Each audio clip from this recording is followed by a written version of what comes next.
দ্রব্যমূল্য বেড়েছে, বিদেশে অর্থ পাচার আরো বেশি বেড়েছে। এর মধ্যে বড় বড় যারা আর্থিক খাতে অপরাধী আছে তাদের ব্যাপারে বহু তথ্য উন্মোচিত হয়েছে। কারো বিচার হয় নাই, বিচার হয়েছে ডক্টর ইউনূসের। এর মধ্যে সীমান্তে বহু লোককে মারা হয়েছে। বাংলাদেশের প্রতি ভারতের যে আগ্রাসনবাদ সেটা আরো প্রকটভাবে প্রতিফলিত হয়েছে। এত এত অন্যায়, অনিয়ম এবং অসন্তোষের কারণ ঘটেছে। প্রতিটা ক্ষেত্রে আমরা জাফরুল্লাহ ভাইকে মিস করেছি। মনে হয়েছে জাফরুল্লাহ ভাই যদি থাকতো এই সমস্ত কিছুর প্রতিবাদ আরো অনেক জোরালোভাবে হতো। আমি কারণ মৃত্যু বার্ষিকীতে বাড়িয়ে বলার রেওয়াজ আছে, আমি জাফরুল্লাহ ভাই সম্পর্কে বাড়িয়ে বলার কোনো জায়গা খুঁজে পাই না। কারণ আপনারা নিজেরা লক্ষ্য করে দেখবেন উনার মৃত্যুর পর সত্যি সত্যি আমাদের যে সিভিল সোসাইটির মুভমেন্ট, নাগরিক আন্দোলন, এমনকি টু সাম এক্সটেন্ট পলিটিক্যাল আন্দোলনও কিছুটা দিগ্ভ্রান্ত হয়েছে, অনেকটা গতি হারিয়েছে।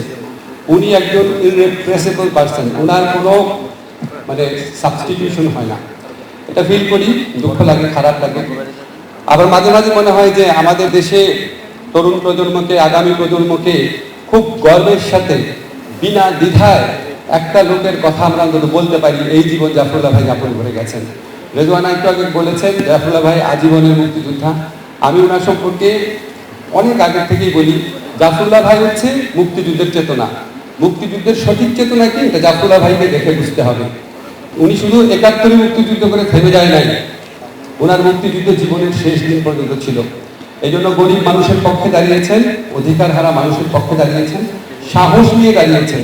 কখন কোন সরকার ক্ষমতায় এসব হিসাব করে, মানুষ কি বলবে এসব হিসাব করে, বিপদে পড়লাম নাকি এগুলি বিবেচনায় নিয়ে কখনো চুপ, কখনো সরব, কখনো একটু চুপ, কখনো বেশি চুপ, এগুলি জীবনযাপন করেন নাই।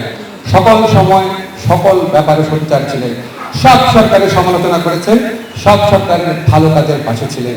আমার কাছে মনে হয় যে আমরা খুব সৌভাগ্যবান যে আমরা আজকে, আমি বিশ্বাস করি বাংলাদেশের তরুণ শিশুদের জন্য একটা আইডল মানুষ, যে উনার বাচ্চারা উনার জীবনী পড়ে জানবে যে বাংলাদেশে এরকম একটা মানুষ জন্ম নিয়েছিল, এবং এটাই হচ্ছে একজন প্রকৃত মুক্তিযোদ্ধার জীবন। আমরা জাফরুল্লাহ ভাইকে চিন্তান, এটা আমাদের জন্য সৌভাগ্য এবং অনন্ত অনুপ্রেরণার একটা উৎস। ধন্যবাদ।